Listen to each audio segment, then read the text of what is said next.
You push the plate away because dinner is finished, but your body has not finished anything. In the next few minutes, your stomach may stretch, digestive signals may rise, glucose may move into the blood, and insulin may be called in to manage the fuel you just delivered. That heavy, sleepy, thirsty feeling is not always just laziness after eating. The meal ended on the table. Inside you, the first hour has only begun, and it may explain why dinner can change the whole evening. That hour can feel confusing. You may not feel sick. You may simply feel heavy, warm, bloated, sleepy, or pulled toward the couch. But a big dinner is not food sitting quietly in the stomach. It is a workload. The body has to receive the meal, break it down, absorb what it can use, and protect the system from sudden changes. So the first hour after a large meal is less like a pause and more like a control room becoming busy. The first clue begins with stretch. When a large meal enters the stomach expands. That stretch is one reason you may feel pressure under the ribs or heaviness across the upper belly. The body is not only noticing calories, it is noticing volume. A large plate eaten quickly can make this signal stronger before the brain has fully caught up. That is why fullness can arrive in waves. You finish eating and still feel normal. Then the pressure catches up. Nerves are sending messages upward. Digestive signals are beginning to change the mood of the body. The message is simple: stop looking for more food and start processing what arrived. Then the body shifts into digestion mode. This is often called a rest and digest state. It does not mean your whole body shuts down. It means the priority changes. The stomach and intestines begin rhythmic movement. The stomach slowly turns the meal into a softer mixture that can move into the small intestine. This is one reason a big dinner can make the evening feel slower. Your attention may soften. Your body may feel less interested in movement. Energy may feel redirected, but digestion has become an active project. The kind of dinner also matters.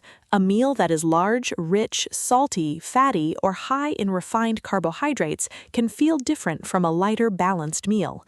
Different foods ask the body to do different jobs. Fat can slow stomach emptying for some people. Salt can make thirst more noticeable. Carbohydrates can raise blood glucose as they are broken down and absorbed. This is where the second hidden process begins. As carbohydrates are digested, glucose enters the bloodstream. That rise is not automatically dangerous. It is a normal part of eating. But the size and speed of that rise can affect how you feel. A very large dinner, especially one eaten fast or built around quickly digested carbohydrates, may create a stronger post-meal wave. When glucose rises, insulin helps move that glucose from the blood into cells where it can be used or stored. This is one of the body's normal fuel management systems, but normal does not always mean invisible. For some people, the process can be felt as a post-meal dip, a wave of sleepiness, a need to sit still, or a strange heavy calm before bedtime. That sleepy feeling is often called a food coma, but that phrase can make it sound like a joke. Inside the body, several signals may be overlapping. The digestive system is active. Glucose and insulin are changing. The nervous system is leaning toward digestion.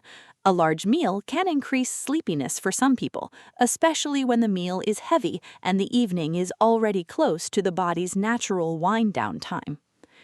Around 20 to 40 minutes after dinner, the stomach is still working, but the small intestine may be getting more involved. The body is breaking food into smaller pieces, mixing it with digestive juices, and preparing nutrients for absorption. You may not see any of this, but you may feel the result: warmth, fullness, thirst, pressure, a slower mood, sometimes even a desire for something sweet, although you are already full. That sweet craving can be confusing, but fullness and satisfaction are not the same signal. A stomach can be stretched while the brain still expects a familiar ending to the meal. If dessert, sweet tea, or late-night snacks are part of the routine, the brain may cue the habit, even while the stomach is saying enough. Thirst can also show up during this first hour. A salty or heavy dinner may increase the need for fluid balance. Some people notice dry mouth, a need for water, or heaviness that improves a little when they hydrate.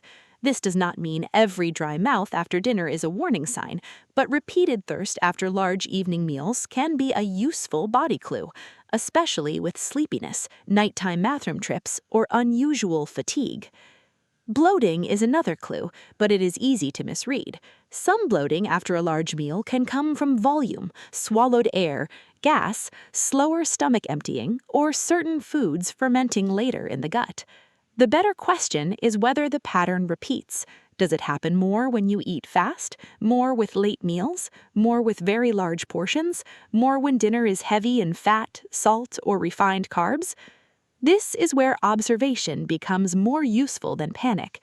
The first hour after dinner is not asking you to diagnose yourself. It is giving you a pattern to notice. What happens when the plate is empty? Do you become sleepy within minutes? Do you get thirsty?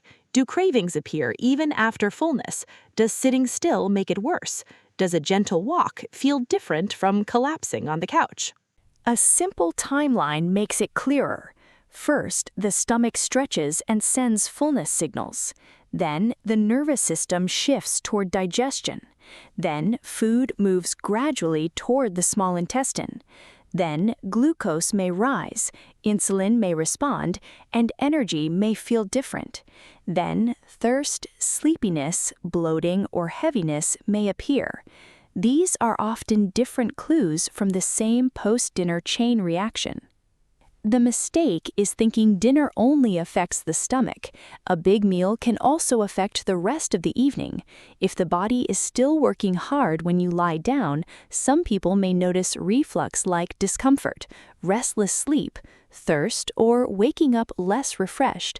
That does not mean dinner is bad. It means timing, size, speed, and meal composition can change how the body moves from digestion into sleep. And this is why the first hour matters. Heavy does not automatically mean broken. Sleepy does not automatically mean danger. Thirsty does not automatically mean disease. But when these clues repeat, they can suggest that your evening meal may be larger, later, faster, saltier, heavier, or more glucose demanding than your body comfortably handles at that time. The practical takeaway is not to fear dinner. It is to watch the first hour with curiosity. Notice meal size. Notice how fast you eat. Notice whether the meal is mostly heavy starch, fried foods, sweets, salty foods, or whether it has protein, fiber, and slower digesting foods mixed in. Notice whether you sit completely still afterward or move gently. Notice whether your body feels calm, overloaded, or pulled into a deep slump. For persistent, severe, sudden, or concerning symptoms, it is always safer to speak with a qualified healthcare professional, especially if you have diabetes, take medication, are pregnant, or have a history of eating disorders or serious medical conditions. This video is only for education, not diagnosis. But for everyday self-awareness, the clue is simple. The empty plate is not the end of dinner. It is the beginning of the body's first hour of work. And when you learn to read that hour, heaviness, thirst, sleepiness, bloating, and cravings stop feeling random. They become signals you can observe, compare, and understand. Stay with Body Clue Lab because the body rarely stays silent. It leaves clues in the moments most people ignore.